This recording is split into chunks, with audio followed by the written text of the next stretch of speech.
तो स्वागत है आप सबका हमारा अभ्यास सीरीज में, जहाँ पे हम करते हैं आपके एमसीक्यू सॉल्व की practice for your UPSC prelims examination. ठीक है, तो देखते हैं आपसे पहला क्वेश्चन क्या है हमारा।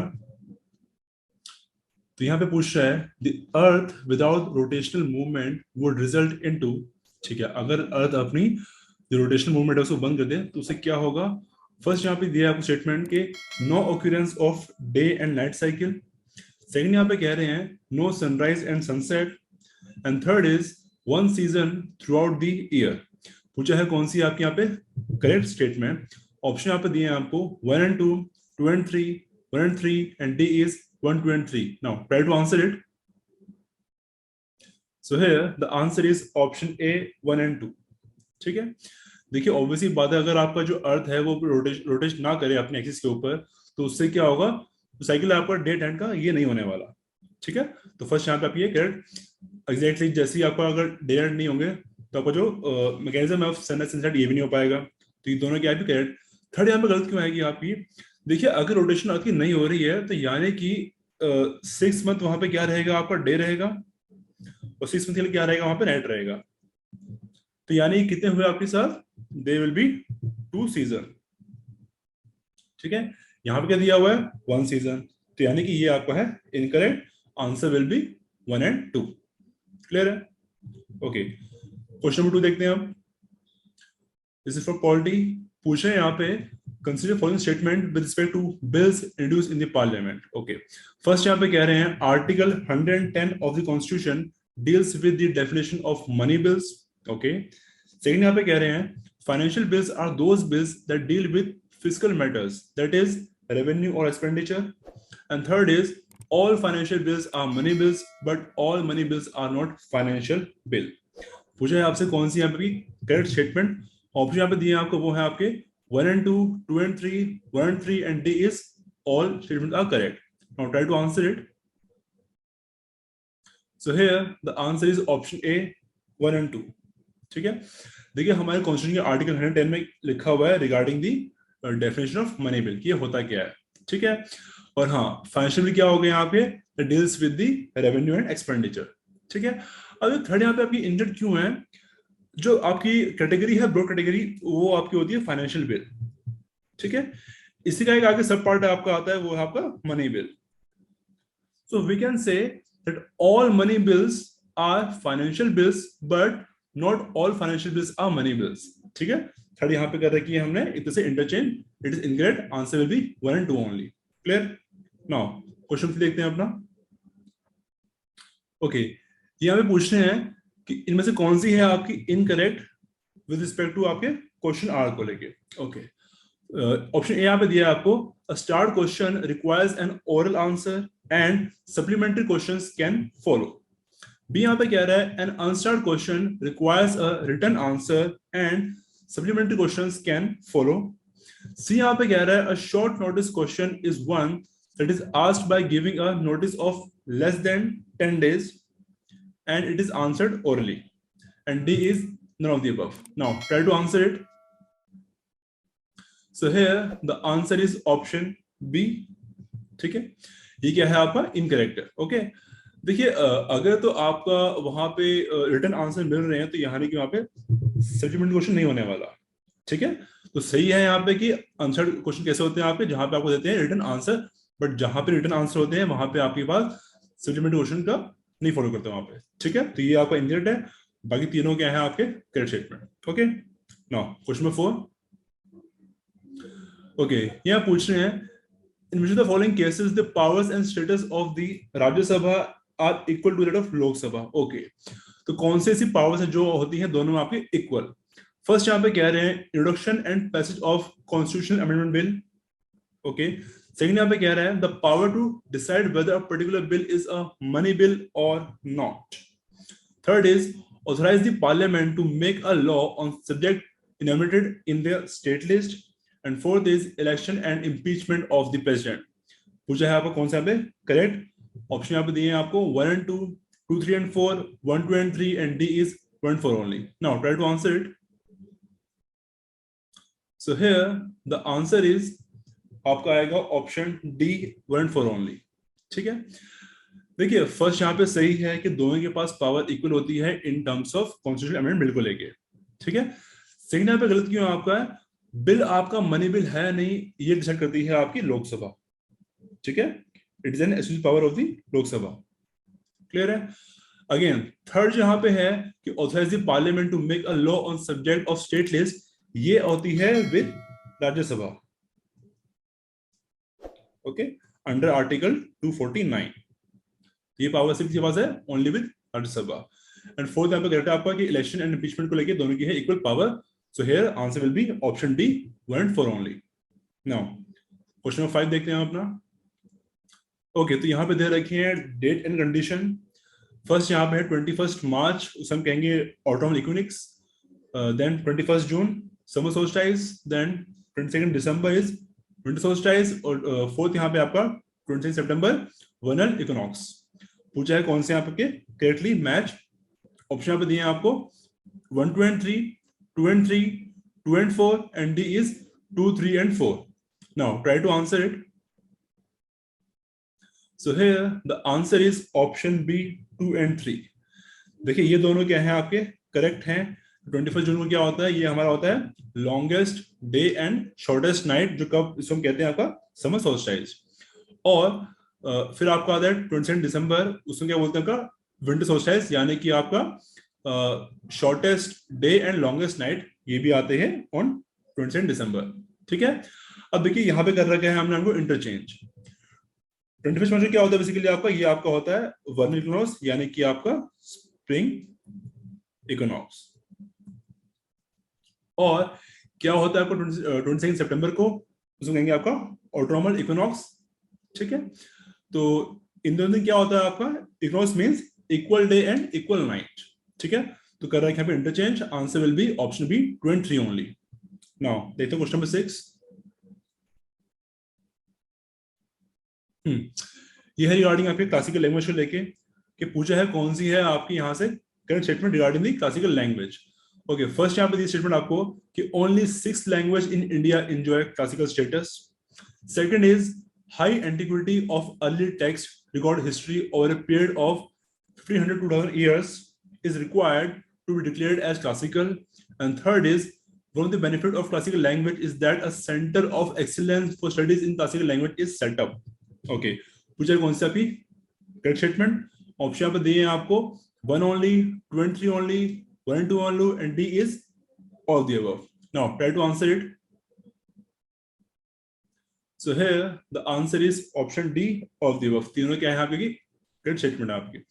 देखिए इस टाइम पे इंडिया के पास यहाँ की ओनली 6 क्लासिकल लैंग्वेज, तो कौन सी है आपकी, they are Tamil, Sanskrit, Telugu, Malayalam, Kannada and Oriya. ये क्या है हमारी 6 क्लासिकल लैंग्वेज। फर्स्ट जो इसमें ऐड होती है वो थी तमिल लैंग्वेज, और जो आपकी लेटेस्ट हुई है इन 2014 ये है आपकी उड़िया लैंग्वेज, ठीक है। सेकंड यहाँ पे सही है कि इनके पास क्या होना चाहिए, एक एंटीक्विटी ऑफ अर्ली टेक्स्ट जो होना चाहिए नियर अबाउट 1500 to 2000 years पुराना, ठीक है। थर्ड यहाँ पे सही है कि अगर आपको मिलता स्टेटस ऑफ क्लासिकल लैंग्वेज का, then you can open a centre of excellence for studies in classical language, ठीक है। Answer will be D all of the above. Now देखते हैं क्वेश्चन नंबर 7। ओके रिगार्डिंग चीता, तो ये चीता है ना पहले भी पढ़ा हुआ है, क्वेश्चन थे आपके। पूछा है कौन सी आपके यहाँ पे करेक्ट स्टेटमेंट। फर्स्ट यहाँ पे कह रहे हैं एशियन चीता is found only in Iran, while African cheetah is found in the wild in Africa. Okay. Second is African cheetah status is endangered, while that of Asian cheetah is extinct in the wild.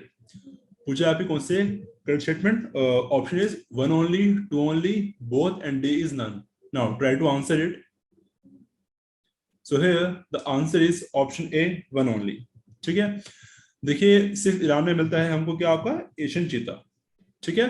जो African cheetah है वो मिलता है आपको काफी countries है in Africa continent में आपके, ठीक है। और हाँ अगर हम बात करें कि आईयूसीएन स्टेटस की, देखिए जो आपका अफ्रीकन चीता है उसका है आपका वनरेबल, जो एशियन चीता है उसका है आपका क्रिटिकली इंडेंजर्ड। ओके, तो ये आपने याद रखने हैं, काफी न्यूज में रहता है ये। और हाँ, आप बताइए हमको कमेंट सेक्शन में कि कौन से हमारे वाइल्ड सेंचुरी नेशनल पार्क हैं जहां पे गवर्नमेंट ऑफ इंडिया कर रही है इनको इंट्रोड्यूस इंडिया के अंदर। ठीक है, नाउ क्वेश्चन नंबर 8 पूछ रहे हैं कौन सा अभी statement regarding the K4 ballistic missile. First यहाँ पे दिया है it is developed by DRDO and second is it has a strike range of 3500 kilometer. Okay, option is one only, two only, both, and D is none. Now try to answer it. So here the answer is option C, both. दोनों क्या भी क्रिट set में यहाँ पे आती हैं। देखिए ये आपका बेसिकली एक सबमरीन से लॉन्च होने वाली एक मिसाइल है, K4 बैलिस्टिक मिसाइल। इसे बनाया किसने है? Bye DRDO. और ये है आप यहाँ पे इसकी रेंज, और इसमें डिप्लॉय किया है in the INS Arihant submarine. ठीक है, जो क्या है इंडिया की इकलौती nuclear powered submarine. Clear? Now question number 9 ILO conventions 190 deals with which of the following? A, harassment and violence in the world of work. B यहाँ पे कह रहा है equal pay for equal work. Option C is low female workforce participation and D is gender discrimination. ठीक है, now try to answer it. So here the answer is option A, harassment and violence in the world of work. ठीक है, देखिए ये क्या है ना, ILO का एक लौता ऐसा इंटरनेशनल कन्वेंशन है जो क्या है आपका लीगली बाइंडिंग है, और एक लौता है जो क्या है कि ना हम कहें तो एक तरह से ओनली लॉ है इन the world regarding the world of work. ठीक है, काम को लगी पूरी दुनिया में सिर्फ एक ही लॉ बना है अब तक जो कि लीगली बाइंडिंग है पूरी दुनिया के अंदर। ठीक है, और ये कब पास हुआ था आपका? इन द ईयर 2019 में। क्लियर है? ओके, नाउ देखते हैं लास्ट क्वेश्चन, क्वेश्चन नंबर 10। ये पूछे हैं tussle over Belagavi is between which of the following two states. Okay, एक डिस्प्यूट है इस एरिया को लेके, किसके बीच में आएगा? ऑप्शन यहाँ पे दिए हैं आपको, Maharashtra and Gujarat, B is Karnataka and Tamil Nadu, C is Maharashtra and Karnataka, and D is Maharashtra and Telangana. Now try to answer it. So here the answer is option C, Maharashtra and Karnataka. देखिए डिस्प्यूट क्या है बेसिकली, जो आपका बेलगावी का प्रोविंस है ये है आपका मराठी स्पीकिंग पॉपुलेशन को लेके। ठीक है, तो यहाँ पे जो लोग हैं वो कैसे हैं? आपके मराठी स्पीकिंग पॉपुलेशन है यहाँ की। बट जो ये एरिया है ये आता है under the Karnataka state. Dispute यही है कि महाराष्ट्र कह रहा है कि इसको अभी आप मर्ज करो इन महाराष्ट्र, लेकिन कर्नाटक यहाँ पे क्या कह रहा है कि जो आपका एक्ट था स्टेट रीऑर्गेनाइजेशन एक्ट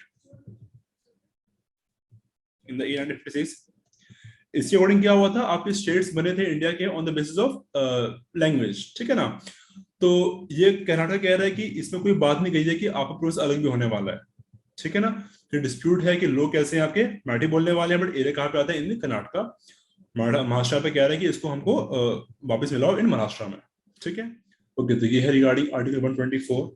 क्वेश्चन यहाँ पे कह रहा है according to article 124 of the constitution of India which of the following is not prescribed in qualification to be appointed as judge of supreme court? ठीक है, इन चारों में से क्या है आपका जो कोई रिक्वायरमेंट नहीं है फॉर दी टू बी जज ऑफ सुप्रीम कोर्ट? ठीक है, फर्स्ट यहाँ पे दिया है आपको option, he should be citizen of India. B यहाँ पे कह रहा है he should be at least 35 years of age. C is should have been an advocate of a high court for at least 10 years, and D is has been for at least 5 years a judge of a high court or two or more such courts in succession. ठीक है, now try to answer it. अब देखिए ये जो question होते हैं ना, सी अगर मान लो आपको इसका कुछ भी आइडिया नहीं है, ठीक है ना, तो you can use your cognitive ability, आप बाय एलिमिनेशन से इसको यूज कर सकते हैं। कैसे? अब देखिए पूछा है कि क्या होती है क्वालिफिकेशन टू बी ए जज सुप्रीम कोर्ट। फर्स्ट यहाँ पे क्या दे रखा है? Citizen of India. देखिए हाँ, ये तो देखिए अब एक कॉमन सी होना ही चाहिए, तो इसको कहते हैं टिक कि हाँ ये तो होना चाहिए। सेकंड यहाँ पे कह रहे हैं कि at least 35 years of age, again confirm नहीं है, क्लियर नहीं है, ये हमारा डाउटफुल। क्लियर है? नाउ सी हम ये कह रहे हैं have been an advocate for high court for at least 10 years of age, कि वो होने चाहिए 10 साल तक के लिए हाई कोर्ट के एडवोकेट। ठीक है। और डी यहाँ पे कह रहा है एटलीस्ट 5 years ऑफ अ जज ऑफ हाई कोर्ट, यानी कि यहाँ पे देखो बात कर रहा है वो कि 5 साल तक होने चाहिए जज। अब देखिए अगर हम सुप्रीम कोर्ट जज बनने के लिए रिक्वायरमेंट रख रहे हैं 5 साल जज की या फिर 10 years एडवोकेट की, तो ये होता ना एक रिलेशन है कि आपस में, तो इसको हम एलिमिनेट नहीं कर सकते। हम कहेंगे हाँ ठीक है ये सही हो सकते हैं, तो आप इसलिए कि हाँ आंसर विल बी बी। ठीक है ना।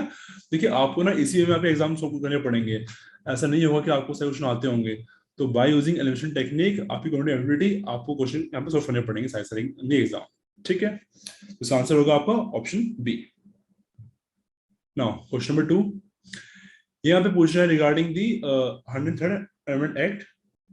ओके, फर्स्ट यहाँ पे कह रहे हैं it provide 10% reservation in the government and private job and educational institution to the EWS among those who are not covered under any reservation plan. Okay. Second यहाँ पे कह रहा है the act amends article 15, 16 and 17 to enable the government to take special measure for the advancement of economically weaker section. पूछा है कौन सी आपकी यहाँ पे करेक्ट स्टेटमेंट, ऑप्शन यहाँ पे दिए हैं आपको 1 only, 2 only, both and D none. Now try to answer it. So here the answer is D none. दोनों क्या है यहाँ पे आपकी इनकरेक्ट स्टेटमेंट। देखिए फर्स्ट में गलत यहाँ पे क्या है कि प्राइवेट जॉब का यहाँ पे कोई बात नहीं हुई यहाँ पे, it is only in the government job. ठीक है ना, तो इसलिए आपका ये है फर्स्ट इनकरेक्ट। सेकंड देखिए यहाँ पे आपका अमेंड हुआ है आर्टिकल 15 हुआ है, 16 हुआ है, लेकिन 17 क्या है, ये नहीं हुआ है। 17 इज फॉर अनटचेबिलिटी, तो यहाँ पे कोई रोल नहीं है उसका। ठीक है ना, 15 हुआ है और हमने ऐड किया है 16 में 6 क्लोज फॉर दी 10% रिजर्वेशन। ठीक है, तो और आपने एक बात यहाँ पे याद रखनी है कि जो आपके होते हैं माइनॉरिटी एजुकेशन इंस्टीट्यूशन, इनके लिए कोई प्रोविजन नहीं है। यानी कि अगर आपका कोई गवर्नमेंट एजुकेशन इंस्टीट्यूशन है तो वहां पे आपको मिल जाएगा 10% रिजर्वेशन कैटेगरी में, लेकिन माइनॉरिटी इंस्टीट्यूशन में कोई भी यहाँ पे नहीं मिलेगा आपको रिजर्वेशन। तो ये इनको किया है यहाँ पे एक्सक्लूड, ये आपने याद रखनी है बात। ओके, नाउ क्वेश्चन नंबर 3 देखते हैं अपना। यह पूछ रहे हैं which of the following are the features of EVM, यानी कि आपका इलेक्ट्रॉनिक वोटिंग मशीन। फर्स्ट यहाँ पे कह रहा है it is non reprogrammable, second is no external communication, third यहाँ पे कह रहा है allow the voter to cast vote only once, और फोर्थ यहाँ पे कह रहा है secure against post manufacturing tampering.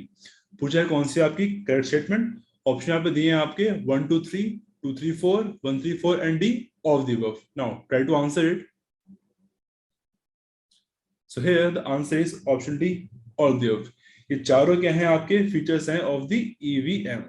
ठीक है, देखिए काफी न्यूज में रहा था कि इसमें टेम्परिंग होती है, हम है ना फेक वोट जा रहे हैं, लेकिन जो हमारा इलेक्शन कमीशन है उसने क्लियर कर दिया कि ऐसा कुछ भी नहीं है, it is totally secure. Okay, now question number 4 पूछा है कौन से यहाँ पे अभी correctly matched. First is regarding BSF, it is guard the Indo Pakistan and Indo Bangladesh border.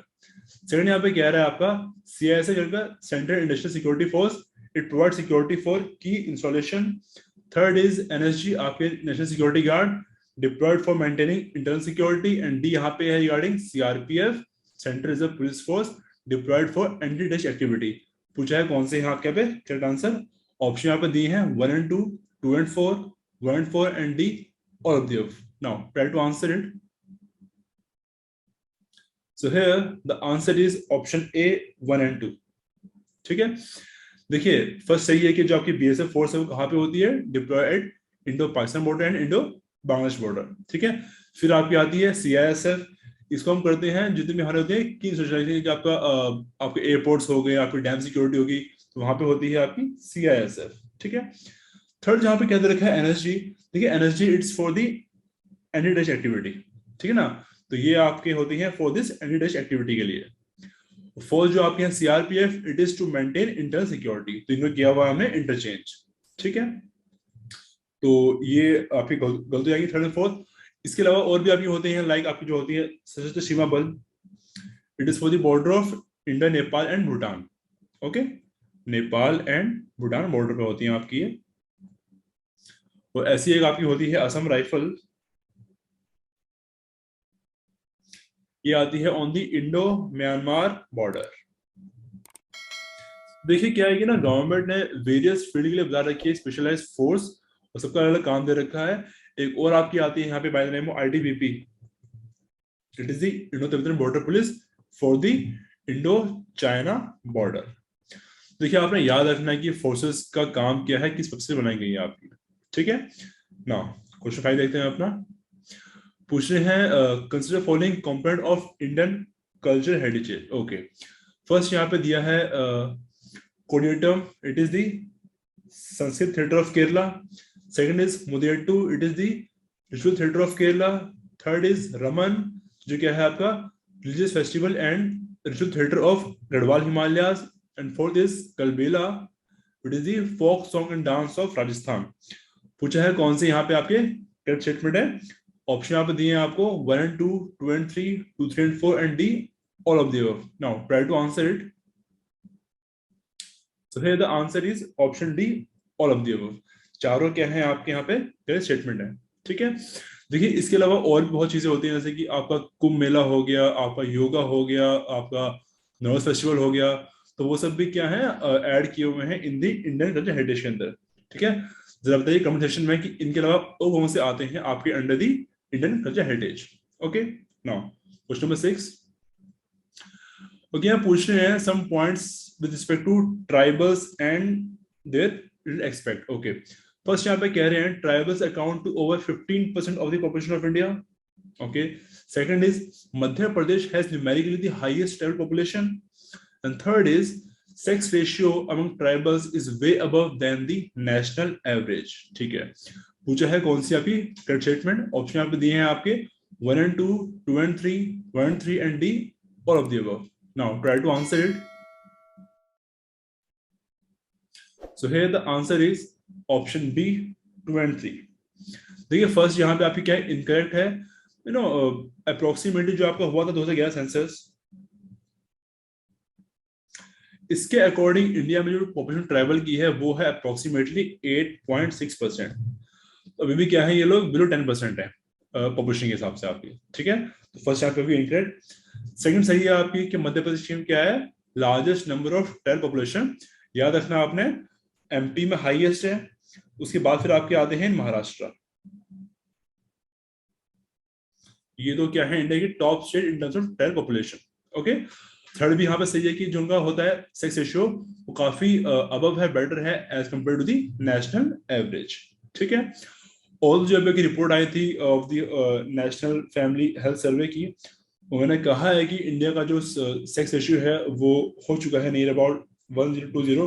But again अब सेंसस नहीं आया आपका, तो सेंसस हमको और देगा इसकी क्लियर इमेज। ठीक है, नाउ क्वेश्चन नंबर 7।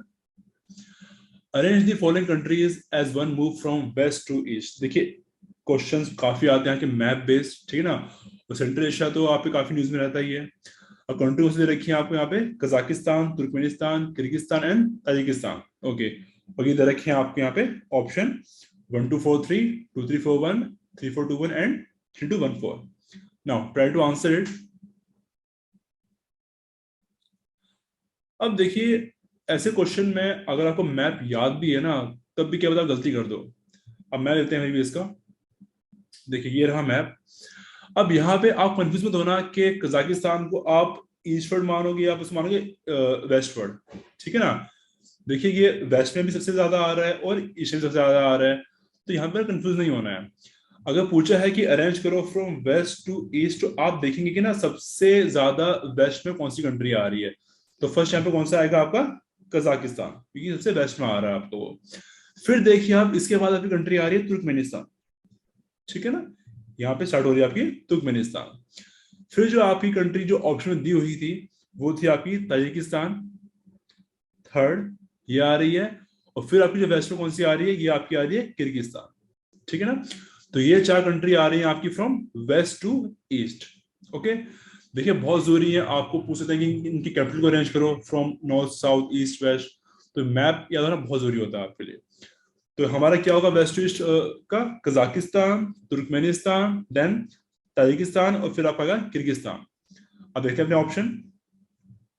तो देखिए कजाकिस्तान हमारा आ रहा है सबसे ज्यादा वेस्ट में, फिर हमारा आ रहा था तुर्कमेनिस्तान, फिर हमारा आ रहा था आपका ताजिकिस्तान, एंड फोर्थ हमारा आ रहा है किर्गिस्तान। तो 1 2 4 3 answer will be option A. ठीक है, नाउ देखते हैं क्वेश्चन नंबर 8। यहां पूछ रहे हैं with reference to the ordinance making power of the president of India consider following statement. ठीक है, तो क्वेश्चन है regarding the ordinance making power को लेके ऑफ प्रेसिडेंट। फर्स्ट यहाँ पे कह रहा है the maximum validity of an ordinance is 3 month. Okay, second यहाँ पे कह रहा है the president of India has the power to promulgate ordinance when both the houses of parliament are not in session. पूछा है कौन सी आपकी करेक्ट स्टेटमेंट। ऑप्शन यहाँ पे दिए हैं आपको 1 ओनली, 2 ओनली, बोथ या फिर D none. Now try to answer it. So here the answer is option B 2 only. ठीक है, देखिए इसी कितनी वैलिडिटी, इसको मानते हैं 6 मंथ एंड 6 वीक।